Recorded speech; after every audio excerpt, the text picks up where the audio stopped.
Hi எல்லாத்துக்கும் வணக்கம். இந்த வீடியோவில் நம்ம பார்க்க போகிறது வந்துட்டு பார்த்தீங்கன்னா சர்வைவல் ஸ்டோரிஸ். ஸோ இந்த வீடியோவில் யாரோட சர்வைவல் நம்ம பார்க்க போகிறோம்னா, இந்த சீரியஸில் ஜூலியன் அப்படிங்கிற ஒரு பெண்மணியோடைய சர்வைவல் ஸ்டோரி தான் பார்க்க போகிறோம். அமேசான் காட்டுக்குள்ளே இருந்து அவங்க எப்படி தப்பிச்சு சிட்டிக்கு வந்தாங்க, சரி எப்படி அவங்கள காப்பாற்றிக்கிட்டாங்க அப்படிங்கிறதா இந்த ஸ்டோரி. ஸோ ஃபஸ்ட் இந்த ஜூலியன் என்ன பண்ணுறாங்க அப்படின்னா, ஜூலியனோட அம்மா மரியா, இவங்க ரெண்டு பேரும் என்ன பண்ணுறாங்கன்னா, லிமா அப்படிங்கிற ஊரில் இருந்து எங்கே இருக்குன்னா பெரு, ஓகே, சவுத் அமெரிக்கன் காண்டினென்ட்டில் அமேசான் காடுகள் வந்து சவுத் அமெரிக்கன் நாடுகளில் தான் இருக்குது. ஸோ அங்கே பெருன்னு ஒரு கண்ட்ரி இருக்குது. அந்த பெருனுங்கிற கண்ட்ரியில் லிமான்னு ஒரு ஊர் இருக்குது. அந்த ஊரில் இருந்து இன்னொரு ஊருக்கு போகிறாங்க.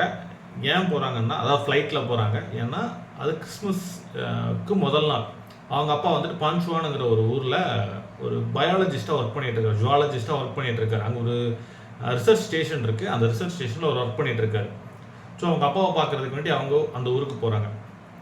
ஓகே, எங்கன்னா புச்சாலாப்பா அப்படிங்கிற ஊருக்கு போகிறாங்க. ஓகே, அங்கேருந்து பஞ்சுவானுங்கிற ஊருக்கு வரணும். ஓகே, ஸோ இவங்க அந்த ஊருக்கு ட்ராவல் பண்ணுறாங்க. பட் அந்த சைடில் வந்துட்டு ஃபாரஸ்ட் மட்டும் கிடையாது. இந்த பெருனுங்கிற நாட்டில் ஃபாரஸ்ட் மட்டும் கிடையாது. அதோடைய லெஃப்ட் சைடு வெஸ்ட் கோஸ்ட்டை ஒட்டி வந்துட்டு பார்த்தீங்கன்னா ஆண்டஸ் மலைத்தொடர்கள் இருக்குது. ஓகே, ஆல்ப்ஸ் ஆண்டஸ் ரெண்டு மலைத்தொடர்களை பற்றி நம்ம கேள்விப்பட்டிருப்போம். ஆல்ப்ஸ் எல்லாமே வந்துட்டு பார்த்தீங்கன்னா ஐரோப்பிய கண்டத்தில் இருக்குது. இந்த ஆண்டஸ் மலைத்தொடர்கள்ங்கிறது வந்துட்டு பார்த்தீங்கன்னா சவுத் அமெரிக்க நாடுகளில் இருக்குது. ஸோ இந்த சவுத் அமெரிக்க நாடுகளில் தான் இந்த ஆண்டஸ் மலைத்தொடர் இருக்குது. அது பெரு நாட்டில் கொஞ்சம் அதிகமாகவே இருக்குது. ஸோ இந்த மலைத்தொடரை தாண்டி தான் அந்த பச்சுவலப்பா அப்படிங்கிற ஊருக்கு போகணும். ஏன்னா லிமானுங்கிறது மலைத்தொடருக்கு இந்த பக்கம் இருக்குது.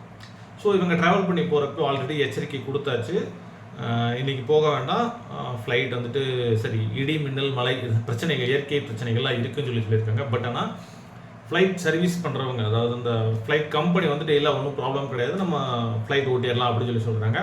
லான்ஸ் ஆஃப் ஃப்ளைட்டோட பேர் லான்ஸ் ஆஃப் ஃப்ளைட் 508. ஸோ அந்த ஃப்ளைட் வந்துட்டு பார்த்தீங்கன்னா லிமாலேருந்து பச்சுவலப்பா அப்படிங்கிற ஊருக்கு ட்ராவல் பண்ணுது. ஸோ ட்ராவல் பண்ணுற வழியில் வந்துட்டு பார்த்தோம்னா அன்எக்ஸ்பெக்டட்லி சொன்ன மாதிரியே இடி இடித்து ஃப்ளைட் ரெண்டாக வெடிச்சிருச்சு. ஸோ ஃப்ளைட் வந்து ரெண்டாக கட் ஆயிடுச்சு. ஸோ ஒரு பாதி வேற எங்கேயோ விழுந்துருச்சு, இன்னொரு பாதி வேற எங்கேயோ விழுந்துருச்சு.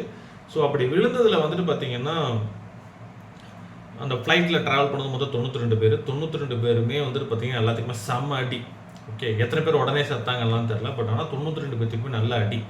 ஸோ உயிர் பிழைக்கிறது ரொம்ப கஷ்டங்கிற நிலைமையில் நம்ம இந்த ஸ்டோரியோடைய ஹீரோயின் ஜூலியன் வந்துட்டு பார்த்தீங்கன்னா உயிர் பொழைச்சிட்டாங்க. ஸோ உயிர் பொழைச்சிட்டாங்கன்னா ஓகே, எந்த பிரச்சனையும் இல்லாமட்லாம் இல்லை. இந்த காலர் போன் வந்துட்டு உடஞ்சிருச்சு.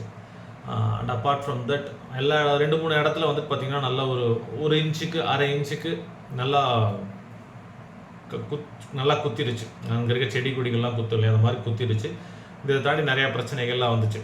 ஓகே, ஸோ இதை தாண்டி வந்துட்டு பார்த்தீங்கன்னா இவங்க உயிர் பழைச்சாங்கன்னு அப்படிங்கிறத காட்டிலும் இவங்களை காப்பாற்றுறதுக்கு வேண்டியே வந்துட்டு பார்த்தீங்கன்னா இவங்களுக்கு முன்னாடி இருக்க சீட்ஸு பின்னாடி இருக்க சீட்ஸில் இருக்கும் இல்லையா, அந்த மாதிரி தான் போய் விழுந்திருக்காங்க. ஸோ இவங்களுக்கு பின்னாடி இருந்த சீட்ஸ் எல்லாமே கொஞ்சம் குஷன் மாதிரி ஒர்க் அவுட் ஆகி தான் இவங்களை காப்பாற்றிருக்கு, ஜூலியானா காப்பாற்றிருக்கு. ஓகே, பட் ஆனால் பக்கத்தில் இவங்க அம்மாவை தேடினா அவங்க அம்மாவை காணும். இவங்களும் கீழே இறங்கி தேடி பார்க்குறாங்க, கத்தி பார்க்குறாங்க. பட் ஆனால் அவங்க அம்மாவை காணும். ஸோ இதுக்கு மேலே ஜூலியானுக்கு என்ன பண்ணுறதுன்னு தெரில. ஸோ டே 1 முடிஞ்சிருச்சு. யாராவது வருவாங்க காப்பாற்றுறதுக்கு, யாராவது வருவாங்க அப்படின்னு சொல்லிட்டு தான் அவங்க எதிர்பார்த்துட்டு இருந்தாங்க. ஆனால் இந்த விஷயம் நடந்தது 1971. ஓகே, 1971. இப்போ ரீசெண்டாக 2010 வாக்கில் 10லேருந்து 15 வாக்கில் காணாமல் போன சிங்கப்பூர் ஏர்லைன்ஸ் விமானத்துவே நம்ம இன்னைக்கு வரைக்கும் கண்டுபிடிக்கல. பட் ஆனால் 1971 நடந்த பிரச்சனையை அன்றைக்கி எப்படி கண்டுபிடிச்சிருப்பாங்க. பட் ஆனால் அது ஜூலியானுக்கு தெரியாது. ஸோ வெயிட் பண்ணுறாங்க, ஏதாவது ரெஸ்கியூ டீம் வரும் அப்படின்ட்டு ஒரு நாள் வெயிட் பண்ணுறாங்க. பட் ரெஸ்கியூ டீம் வரவே இல்லை. ஸோ 2வது நாள் இவங்க என்ன பண்ணுறாங்க, ஓகே இதுக்கு மேலே வாய்ப்பு கிடையாது, நம்மளை காப்பாற்றுறதுக்கு யாரும் வரமாட்டாங்க, நாம் தான் பொழைச்சிக்கணும் அப்படின்னு சொல்லி முடிவு பண்ணுறாங்க. ஸோ அவங்க என்ன பண்ணுறாங்க, சுற்றி இந்த ரெக்கேஜஸ் அந்த விழுந்ததெல்லாம் இருக்கு இல்லைங்களா ஃப்ளைட்டில் இருந்து, அதில் ஏதாவது இவங்களுக்கு தேவையானது ஏதாவது செட் ஆகுமான்னு பார்க்குறாங்க. ஒன்றுமே செட் ஆகல. ஸோ அவங்களுக்கு கிடைச்சது எல்லாமே வந்துட்டு பார்த்திங்கன்னா ஓகே கேண்டி, சாக்லேட்ஸ் இதுதான் கிடச்சிது. ஸோ சாக்லேட்ஸை மட்டும் எடுத்துக்கிட்டு பேக்கில் தூக்கி போட்டுட்டு இவங்க காலையில் ஒரு செருப்பு மட்டும் தான் உருப்படி இருக்குது, இன்னொரு செருப்பு உருப்படி இல்லை. அப்புறம் அவங்க போட்டிருக்க ட்ரெஸ் இது மட்டும் தான் இருக்குது. இந்த ட்ரெஸ்ஸை மட்டும் வச்சுக்கிட்டு இங்கேருந்து எஸ்கேப் ஆகணும்னு முடிவு பண்ணுறாங்க. ஸோ நடக்க ஆரம்பிக்கிறாங்க. நம்ம சாதாரணமாகவே பார்த்துருப்போம், அமேசான் காட்டுக்குள்ளே கொஞ்சம் தூரம் உள்ளார போனாலே வழி எங்கே போனோம், என்ன ஆனோ ஏதானோங்கிறதே தெரியாமல் நிறைய பேர் காணாமல் போயிருக்காங்கன்னு நம்ம நிறைய நியூஸஸ் பார்த்துருக்கோம். அதை பற்றின படங்களும் வந்திருக்கு. ஓகே, ஸோ அந்த மாதிரி இவங்க வந்துட்டு தொலைஞ்சு போகல. ஏன்னா இவங்க அப்பா ஹான்ஸும் இவங்க அம்மா மரியாவும் வந்துட்டு பார்த்தீங்கன்னா 2 பேருமே ஜுவாலஜிஸ்ட்டு. ஓகேங்களா? இவங்க ஆக்சுவலாக ஒரு ஸ்டேஷன் வச்சுருக்காங்க. எங்கேன்னா அந்த சொல்லியிருந்தோம் இல்லையா, பங்குவானா ரிசர்ச் ஸ்டேஷன் ஒன்று இருக்குது. ஓகே, அந்த பங்குவானா ரிசர்ச் ஸ்டேஷன் வந்துட்டு பார்த்தீங்கன்னா ஆரம்பிச்சது இவங்க தான் ஆரம்பிச்சிருக்காங்க. இவங்க எல்லாருமே ஜெர்மன் பேஸ்டு பீப்புள்ஸ். ஸோ இவங்க தான் ஆரம்பிச்சிருக்காங்க. அந்த பங்குவானா ரிசர்ச் ஸ்டேஷனே இவங்க தான் ஆரம்பிச்சிருக்காங்க. ஏன்னா அந்த ரெயின் ஃபாரஸ்ட்டை பாதுகாக்கிறது, ரெயின் ஃபாரஸ்ட்டோட எக்காலஜி எப்படி இருக்குதுங்கிற ஸ்டடி பண்ணுறதுக்கு வேண்டி 1960-70 தொடக்கத்திலேயே இந்த ரிசர்ச் ஸ்டேஷனை ஆரம்பிச்சிட்டாங்க. ஸோ இவங்க அம்மாவும் இவங்க அப்பாவும் மரியாவும் ஹான்ஸும் இவங்களுக்கு ஜூலியானுக்கு வந்துட்டு காட்டில் வந்துட்டு எப்படி உயிர் வாழணும், எப்படி வந்துட்டு தப்பிக்கணும், எப்படிலாம் ஸ்னேக்ஸ் அவாய்ட் பண்ணணும், எந்தெந்த பூச்சிகளை அவாய்ட் பண்ணணும், எந்தெந்த பழத்தை சாப்பிடணும் அப்படிங்கிற எல்லா விஷயத்தையும் சொல்லி கொடுத்துருக்காங்க.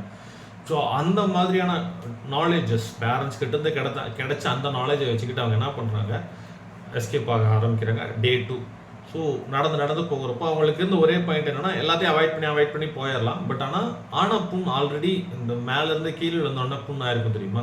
அந்த புண்ணுக்கு நம்ம ட்ரீட்மெண்ட் எடுத்தால் தான் சரியாகும். ட்ரீட்மெண்ட் எடுக்கலைன்னா சரியாகாது. ஏன்னா ரெயின் ஃபாரஸ்ட்டுங்கிறதுனால உங்களுக்கு ஈரப்பதம் இருந்துக்கிட்டே இருக்கும். ஈரப்பதம் அதிகமாக இருந்துகிட்டே இருந்துச்சுன்னா எந்த புண்ணும் சீக்கிரம் சரியாகாது. கொல ஆயிரும். புழுவெல்லாம் வந்துடும் புண்ணில். நம்ம யூஸ்வலாக நம்ம ஊரில் நம்ம புண்ணில் புழு வருமானு கேட்டால் ஆச்சரியமாக பார்ப்போம். பட் ஆனால் ரெயின் ஃபாரஸ்ட் ஏரியாவில் புண்ணில் புழு வர்றதுங்கிறது ரொம்ப சாதாரண விஷயம். ஏன்னா ரொம்பவும் தண்ணி ஊறிக்கிட்டே இருக்கணுங்கிறதுனால. ஸோ அந்த மாதிரியான பிரச்சனைகளும் ஜூலியானுக்கு இருந்துக்கிட்டு இருந்தது. ஸோ ஜூலியான் வந்துட்டு இதையெல்லாம் சமாளித்து அவங்க நடந்து போக ஆரம்பிக்கிறாங்க. அவங்களுக்கு இருந்து இன்னொரு ஒரே ப்ளஸ் பாயிண்ட், ஒரே ஒரு நாலேஜ் என்னென்னா, அதிகபட்ச நாலேஜுங்கிறது அவங்க அப்பா என்ன சொல்லியிருக்காருன்னா, தண்ணி எங்கே போகுதோ அந்த போகிற வழியிலேயே கண்டிப்பாக தண்ணி ஏதோ ஒரு ரிவரில் போய் கலக்கும். அந்த ரிவர் வந்துட்டு கண்டிப்பாக ஏதோ ஒரு ஊரில் கொண்டு போய் சேர்த்திடும்னு சொல்லி கொடுத்துருக்காரு. ஓகே, ஃபாலோ த ரிவர் அப்படிங்கிறத கான்செப்ட். ஆற்றை வந்துட்டு ஃபாலோ பண்ணிட்டே அப்படிங்கிறது. ஸோ இவங்களை இப்படி ஃபாலோ பண்ணிகிட்டே போகிறப்போ இப்படியே 11 நாள் நடந்திருக்காங்க. 11 நாள் நடந்து போனதுக்கப்புறம் ஒரு லாகிங் கேம்ப் பார்த்துருக்காங்க. லாகிங் கேம்ப்னா அந்த மரம் வெட்டுற ஒரு சின்னதாக ஒரு தொழிற்சாலை மாதிரி இருக்கும். ஓகேங்களா? அமெரிக்கா ஃபாரஸ்ட்னாலே என்ன, மரம் வெட்டுறதுக்கு ஒரு ஏரியா இருக்குங்க. அந்த மாதிரி ஒரு ஏரியா இருந்திருக்கு. அதை பார்த்தோன்னா அங்கே போயிட்டாங்க. இவங்களுக்கும் 11 நாளாக எதுவுமே சாப்பிடல, எதுவுமே பண்ணல. பட் ஆனால் ஃபுல் டயர்டு. பட் ஆனால் அங்கே போயாச்சு. போனதுக்கப்புறம் தான் பார்த்தா அங்கே யாருமே இல்லை. பட் ஆனால் அதுக்கு மேலே ஜூலியனால் நடக்கவே முடியல. ஏன்னா இருந்த ஒரே ஒரு ஹோப் அதுதான். 11 நாள் கழிச்சு, ஒரு 10 நாள் கழிச்சு 11ஆவது நாள் அவங்க கண்ணுக்கு பட்ட ஹோப்பே அது ஒன்று தான். பட் ஆனால் அங்கேயே யாரும் இல்லைன்னா மொத்த ஹோப்பை விட்டுட்டு அங்கேயே படுத்துட்டாங்க. பட் அந்த சமயத்தில் தான் அந்த கேம்புக்கு திருப்பி வந்திருக்காங்க. அந்த மரம் வெட்டுற இடத்துக்கு திருப்பி வந்திருக்காங்க ஒரு சில பேர். அடுத்த நாள் வேலைக்கு அந்த வில்லேஜஸ் எல்லாம் வந்திருக்காங்க. வந்து பார்த்தவங்க உடனே அத்தாரிட்டிஸ்க்கு இன்ஃபார்ம் பண்ணிவிட்டு போட்டை வச்சு வேகமாக கொண்டு போய் பக்கத்தில் இருக்க சிட்டியில் சேர்த்தி அவங்கள காப்பாற்றுறாங்க. காப்பாற்றினதுக்கப்புறம் அவங்க அப்பா ஹான்ஸுக்கு இன்ஃபார்ம் பண்ணுறாங்க. இன்ஃபார்ம் பண்ணோன்னா அவங்க அப்பா வந்து பார்க்குறாரு. என் ஒய்ஃபு என் பிள்ளை 2 பேருமே செத்து போயிட்டாங்கன்னு நினச்சேன். நல்ல வேலை என் பொண்ணாவது உயிரோடு இருக்கா அப்படின்னு சொல்லிட்டு அவங்க அப்பா ரொம்ப சந்தோஷப்படுறாங்க. சந்தோஷப்பட்டதுக்கப்புறம் அந்த பொண்ணு வந்துட்டு எங்கேருந்து வந்தா, எப்படி வந்தா, என்ன ஏதுனுங்கிறதெல்லாம் விசாரிச்சுக்கிட்டு ரெக்கேஜஸ் இருக்கிற இடத்துக்குலாம் போகிறேன். எந்தெந்த இடத்துலலாம் அந்த ஃப்ளைட்டோட உதிரி போகங்கள்லாம் விழுந்துச்சு, அங்கே இறந்த பொண்ணுங்களுடைய உடல்கள் எங்கெங்கெல்லாம் இருக்குன்னு சொல்லி தேடிட்டு போகிறாங்க. அங்கே போயிட்டு இருந்த எல்லா உடல்களையும் மீட்டு எடுத்துகிட்டு வர்றாங்க. இவங்க அம்மாவோட உடம்பையும் மீட்டு எடுத்துகிட்டு வர்றாங்க. மீட்டு எடுத்துகிட்டு வந்துட்டு பிறகு போஸ்ட்மார்ட்டம் பண்ணி பார்க்குறப்ப தான் தெரியுது அவங்க அம்மா ஆக்சுவலாக சாகவே இல்லை. ஓகே, அதாவது அந்த விபத்து நடந்த உடனே சாகலை, ஒரு 3-4 நாள் கழிச்சு தான் செத்துருக்காங்க. ஏன்னா காப்பாற்றுறதுக்கு யாருமே வரல. எங்கே காப்பாற்றணுங்கிறது யாருக்கும் தெரியலனுங்கிறதுனால அவங்கள காப்பாற்றுறதுக்கு யாருமே போகலை. ஸோ அவங்க அம்மா அந்த அடிப்பட்ட இதுலேயும் காப்பாற்றுறதுக்கு யாரும் வரலைனுங்கிறதுனாலையும் உணவு, தண்ணீர், இந்த மாதிரி எந்த விதமான பேசிக் நீட்ஸ் எதுவுமே கிடைக்கல அப்படிங்கிறதுனால அவங்க அம்மா இறந்துட்டாங்க. பட் ஆனால் அவங்க அம்மா கொடுத்த அந்த ஸ்கில், அவங்க அப்பா சொல்லி கொடுத்த அந்த ஸ்கில்ஸ், இந்த 2 ஸ்கில்ஸுமே வந்துட்டு பார்த்தீங்கன்னா அவங்க பொண்ணு ஜூலியனை காப்பாற்றிடுச்சு. ஓகே, ஸோ இது வந்துட்டு அவங்களுக்கு ரொம்ப ட்ராமாட்டிக்கான ஒரு விஷயமா தான் இருந்துச்சு. ஏன்னா அந்த ரெக்கேஜஸ் இருந்த இடத்துக்கு இவங்க தான் கூப்பிட்டு போனாங்க. ஓகே, 2 நாள் கழிச்சு திருப்பி இவங்க தான் கூப்பிட்டு போகிறாங்க. ஓகே, இவங்க கூப்பிட்டு போனதுக்கப்புறம் தான் இதெல்லாம் கண்டுபிடிக்கிறாங்க. இதை தாண்டி வந்துட்டு பார்த்தீங்கன்னா இந்த ஆக்சுவலாக இதில் கிட்டத்தட்ட ஒரு நெப்போட்டிசம் மாதிரி தான் இருக்கும். என்னென்னா இப்போ ஹான்ஸ் அண்ட் மேரியா வந்துட்டு தான் அந்த பண்புவானா அப்படின்ற ரிசர்ச் ஸ்டேஷனை வந்துட்டு உருவாக்குனது. ஓகே, இந்த ரிசர்ச் ஸ்டேஷனோட ஹெட்டும் அப்போ அவர் தான், ஹான்ஸ் தான் ரிசர்ச் ஸ்டேஷனோட ஹெட்டும். இப்போது இந்த ஜூலியன் இருக்காங்க இல்லையா, ஜூலியன் வந்துட்டு 1971 இந்த விபத்து நடக்கிறப்போ அவங்களுக்கு வயசு வந்துட்டு பார்த்திங்கன்னா 17 வயசு. இந்த விபத்தை முடிச்சது, இந்த விபத்துலேருந்து தப்பிச்சு வந்ததுக்கப்புறம் படித்து முடிச்சு பிஹெச்டிலாம் கம்ப்ளீட் பண்ணிவிட்டு 2001-2004 வாக்கில் இவங்களும் அந்த ரிசர்ச் ஸ்டேஷனோட ஹெட்டாக இன்சார்ஜ் எடுத்துக்கிறாங்க. அவங்க அப்பா இறந்து போனதுக்கப்புறம் இப்போ அவங்க தான் அந்த ரிசர்ச் ஸ்டேஷனோட ஹெட்டு. கிட்டத்தட்ட ஒரு நெப்போட்டிசம் வருதான் தெரியும். பட் ஆனால் ஆக்சுவலாக இந்த ரிசர்ச் ஸ்டேஷனை நிர்மாணிக்கிறதுல அதிகமான பங்காற்றியது யாருன்னா இவங்களுடைய குடும்பம் தான். அந்த ஜூலியன், ஹான்ஸ் அண்ட் மரியா இவங்களுடைய குடும்பம் தான் பங்காற்றி இருக்கு. அதே நேரம் இதுக்கு முன்னாடி அதிகபட்ச ஃபினான்ஷியலி அவங்க தான் போட்டிருக்காங்கங்கிறதுனால இந்த ரிசர்ச் ஸ்டேஷனை வந்துட்டு again அவங்க இன்சார்ஜ் எடுத்துக்கிட்டாங்க. அன்னைக்கு வெறும் ஒரு ரிசர்ச் ஸ்டேஷனாக மட்டும் இருந்ததை இன்னைக்கு வந்துட்டு ஒரு சயின்டிஃபிக் ஸ்டடி சென்டராகவும் இனி வேற சில விஷயங்களுக்காகவும் அவங்க கன்வெர்ட் பண்ணி இப்போது கொஞ்சம் டெவலப் பண்ணியிருக்காங்கன்னு சொல்லலாம். ஓகே, ஸோ இந்த சர்வைவல் ஸ்டோரி பார்க்குறப்போ நமக்கு ஒன்று மட்டும் தான் தெரியுது. என்னென்னா லாஸ்ட் டேயில் நம்ம பார்த்த ஒரு சர்வைவல் ஸ்டோரியில் வந்துட்டு பார்த்திங்கன்னா ஒருத்தர் கையை உடச்சிக்கிட்டு அவரை காப்பாற்றிக்கிட்டார் 4 நாள் கழிச்சு. ஓகே, 5ஆவது நாள் தான் அவரை வந்துட்டு காப்பாற்றுறாங்க. அதுக்கப்புறமா அவர் 11 மைல் நடந்து போனார். ஓகே, கிட்டத்தட்ட 11 கிலோமீட்டர் நடந்து போனார். சரி, 11 கிலோமீட்டர் நடந்து போனார் அதனால் அன்ஸ்லாட்.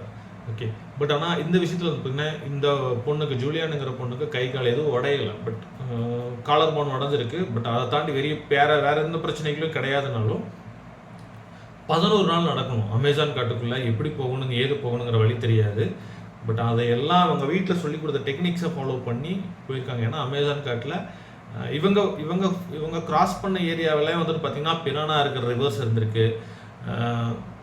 அப்புறம் மனுஷங்களை இருக்கிற அந்த தோலை வந்துட்டு கடிச்சு சதையவே கடிச்சு சாப்பிட்ற மாதிரியான பூச்சிகள் இருக்குது. இதை தாண்டி விஷமுள்ள பாம்புகள் அதிகமாக இருக்குது. ஏன்னா நம்ம நாட்டில் விஷமுள்ள பாம்புகள் ரொம்ப குறைவு. உலகத்திலே 97% விஷமில்லாத பாம்புகள் இந்தியாவில் தான் இருக்குது. 3% வந்து விஷமுள்ள பாம்புகள். அந்த பாம்புகள் கடிச்சு தான் நம்ம செத்துக்கிட்டு இருக்கோம். ஓகே, பட் ஆனால் சவுத் அமெரிக்காவில் அதிகமான விஷமுள்ள பாம்புகள் தான் இருக்குது அந்த அமேசான் காடுகளில். ஸோ இப்படியும் இருந்து அவங்க தப்பிச்சு வந்திருக்காங்கங்கிறது மிகப்பெரிய ஒரு சர்வைவல் ஸ்டோரி. பட் ஆனால் இது ஒரு ட்ராமாவாக அவங்க எடுத்துக்கிட்டு இல்லாமல் தென் ஃபர்தராக போய் பிஹெச்டி கம்ப்ளீட் பண்ணிட்டு திருப்பி அதே ரிசர்ச் ஸ்டேஷனுக்கு ஒரு ஹெட்டாக வந்து உட்கார்றதுங்கிறது வந்துட்டு பார்த்திங்கன்னா உண்மையிலுமே மிகப்பெரிய விஷயம். அந்த ரிசர்ச் ஸ்டேஷனுடைய டீட்டெயில்ஸையும் டிஸ்கிரிப்ஷனில் கொடுத்துருக்கேன். அதுலேயும் இந்த ஸ்டோரி இருக்குது. ஓகே, ஸோ வீடியோ ஃபுல்லாக பார்த்துருந்தீங்க அப்படின்னா ரொம்ப நன்றி. பாய். தேங்க்யூ.